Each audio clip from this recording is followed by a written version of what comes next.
मिस्त्री उत्तम मिस्त्री और ये सुविधा सेन और ये ओलुसवा दास। अपन का नाम इधर उठ गया और इधर सब खड़े ना ना বাংলাই বলি এখানে সবাই দাঁড়িয়ে আছে আর আমরা চলেছি এখন মুর্শিদাবাদ মানে মুর্শিদাবাদে যাব এখানে সবাই ট্রলি ফলি একসাথে করে দাঁড়িয়ে রয়েছি ট্রেন আসবে তারই অপেক্ষা এখন দাঁড়িয়ে থাকি এর নাম লিস্টটা দেখে নিয়ে মনে খুব করছে এখন হাওয়া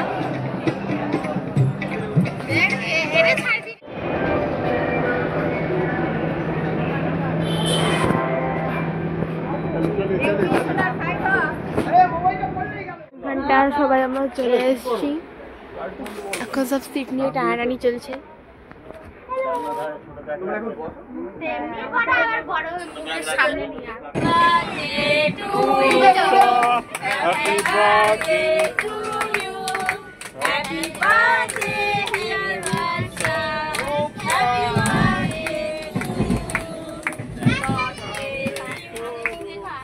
लाइटे जलाओ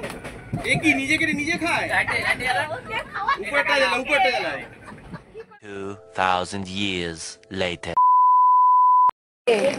আমরা নেমে গেছি মুর্শিদাবাদ স্টেশনে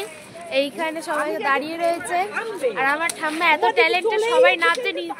ওনার ব্যাগ আমার মা নিয়ে চলে এসেছে উনি থমকে মাঝখানে দাঁড়িয়ে আছে ট্রেন ছেড়ে দিয়েছে লাফ কেটে নেমেছে এসব কি করছে আপনার বোন আপনার কোনো মন্তব্য আছে আপনার বোনের প্রতি হ্যাঁ বোন তো পড়ে যাচ্ছিল প্রায় কিন্তু পরে না পেছন দিয়ে জিআরপি ঠেলে ফেলে দিয়েছে এই আমি পড়ে যাচ্ছি যাই হোক যাওয়া যাক the next day আমরা বেরিয়ে গেছি এখন সব টোটোতে উঠছে সবাই ভিডিও করতে পারেনি কারণ খুব তাড়াহুড়া কাজ করতে হয়েছে লুচি টুচি খেয়ে আমরা বেরিয়ে গেছি মাদর দেখাচ্ছে তোকে নিতে এসেছিল এই যে কোথায় কে মাদরি হ্যাঁ কেমন লাগছে বলবে হ্যাঁ আমরা দুজনেই কোয়ার্টসে টোটোতে মেয়েরা চলে গেছে আর আমি ছেলেদের দলে পড়ে গেছি আব্বা দাদুরা কাকা আমি ছেলে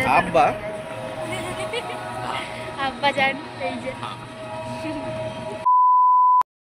বলো বলো একটু গল্পটা যেরকম আমাদের বলে সেরকম বলো আচ্ছা আমরা এখন এসেছি আজিমুন্নেসা বেগমের জীবন্ত সমাধি মুর্শিদ কুলি খানের মেয়ে সুজাউদ্দিন খানের স্ত্রী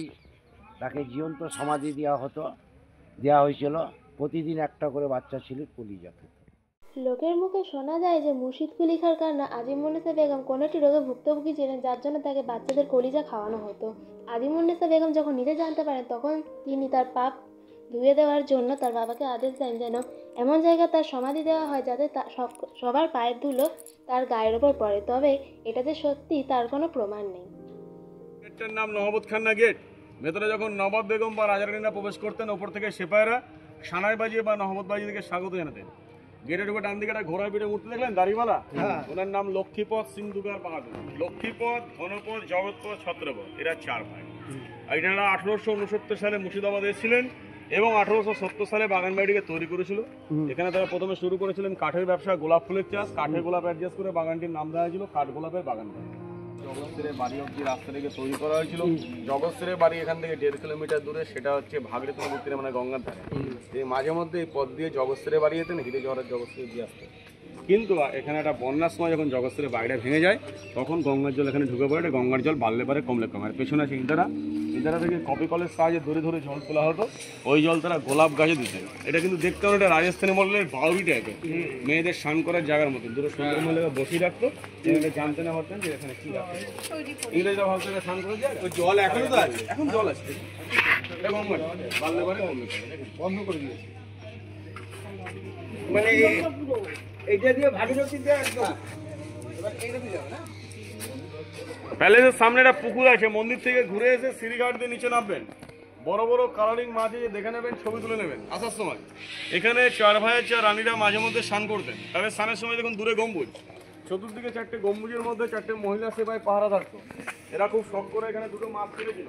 মাছগুলো যখন 2 থেকে 2.5 কিলো ওজন হয় মাছগুলোকে তারা জল থেকে ডাঙায় তুলে একটা মাছের নাকে হীরের নথ অপর একটা মাছের নাকে মতির নথ পরিয়ে দিয়ে মাছগুলোকে জলে ছেড়ে দেয় মাছগুলি জলে খেলা করতে ওজন হয়েছিল 1.5 মণ 60 কিলো বয়সকালে যখন মাছগুলি মারা যায় কারণ পুকুর থেকে মাছগুলোকে তুলে সামনের দুটো জায়গায় দুটো মাছকে সমাধি দেওয়া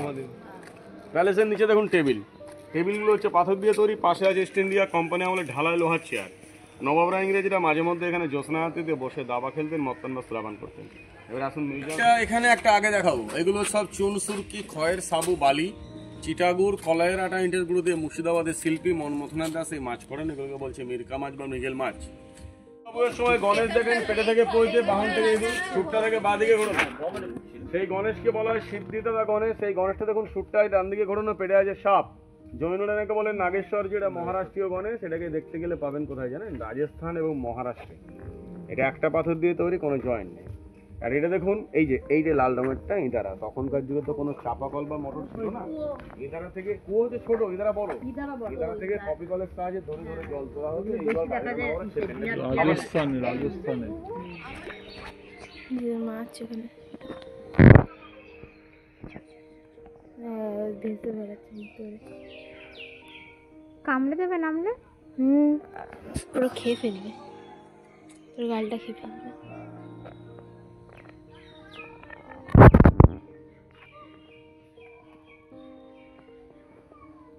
দেখো বন্দর ভাইয়া মাইয়া সব কারা বসে আছে।